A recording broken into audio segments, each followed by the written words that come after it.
జగన్ ఓడిపోతే 3 రోజులు ఏడ్చానయ్యా అంటూ ఒక బామ రైల్లో ప్రయాణిస్తూ మాట్లాడిన మాటలు ఇప్పుడు వైరల్ అవుతున్నాయి. ఆ బామ ఏం మాట్లాడుతూ ఉందో, జగన్మోహన్ రెడ్డి గురించి, చంద్రబాబు గురించి, పవన్ కళ్యాణ్ గురించి ఆ బామ ఏం మాట్లాడిందో ఒక్కసారి మీరు కూడా చూడండి.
చూశారుగా, జగన్ ఓడిపోతే నేను 3 రోజులు ఏడ్చానయ్యా.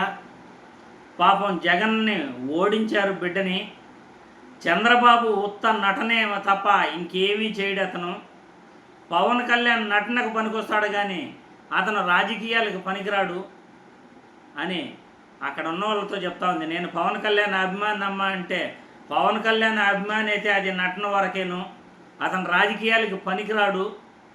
జగన్మోహన్ రెడ్డి ఏం పాపం చేశాడు, ఏం తప్పు చేశాడు, ఎందుకు జగన్మోహన్ రెడ్డిని ఓడించారు? అమ్మఒడి వేశాడు, సంక్షేమ పథకాలు అన్నీ ఇచ్చాడు, చెప్పినట్లు చెప్పిందంతా చేశాడు. కానీ చంద్రబాబు నటన చూసి మీరు ఓట్లేసేసి జగన్కి అన్యాయం చేశారు అని ఆ బామ మాట్లాడిన మాటలు రైల్లో వైరల్ అవుతున్నాయి. ప్రజలందరినీ కూడా ఈరోజు ఆమె సోషల్ మీడియాలో ఆమె వీడియో వైరల్ అవుతూ ఆమెకి లక్షలాది వ్యూస్ వస్తూ ఉన్నాయి. ఇట్లా ఒక చిన్న వయసు పిల్లకాయల నుండి ముసలోళ్ళ వరకు కూడా, అవ్వాతాతల వరకు కూడా జగన్మోహన్ రెడ్డి ఎంతమంది మనసులను దోచుకున్నాడు, ఎంతమంది మనసుల్ని ఆకర్షించాడు అనేదానికి ఈ వీడియో చేశాను.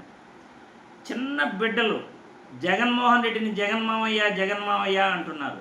అవ్వాతాతలు పాపం బిడ్డ అతను నా కొడుకు అని అంటున్నారు. వాళ్ళ కుటుంబంలో ఒక వ్యక్తిగా జగన్మోహన్ రెడ్డిని ప్రతి ఒక్కరూ కూడా ఈరోజు ఫీల్ అవుతున్నారు. జగన్ పర్యటనలకు విపరీతంగా జనం వస్తున్నారు. జగన్ను చూడాలనుకుంటున్నారు, జగన్ని తాకాలనుకుంటున్నారు, జగన్తో కరచాలనం చేయాలనుకుంటున్నారు. జగన్ను చూడగానే భావోద్వేగానికి గురవుతున్నారు. పిల్లలైతే ఏడుస్తున్నారు జగన్ను చూడగానే. ఇది అంతా కూడా ఎందుకు అంత అభిమానం ఉండి కూడా జగన్ ఓడిపోయాడు అంటే, కేవలం ఆంధ్రప్రదేశ్ రాష్ట్రంలో ఈవీఎంల గోల్మాల్ జరిగింది అని ప్రతి ఒక్కరూ కూడా అంటున్నారు.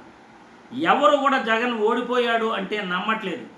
ఈ బామ కూడా జగన్ ఓడిపోయాడు అంటే పాపం ఎందుకు ఓడిపోయాడు, ఎందుకు అన్యాయం చేశారు ప్రజలు, చంద్రబాబు నటన చేస్తాడు, నటనలో సూత్రధారి అతను అని ఆ బామ మాట్లాడిన మాటలు, ఇదంతా కూడా మీకు జగన్మోహన్ రెడ్డి యొక్క గొప్పతనం, జగన్మోహన్ రెడ్డి ఎలా ప్రజల మనసులను గెలుచుకున్నాడో అని చెప్పేదానికి ఈ వీడియో చూపించడం జరిగింది.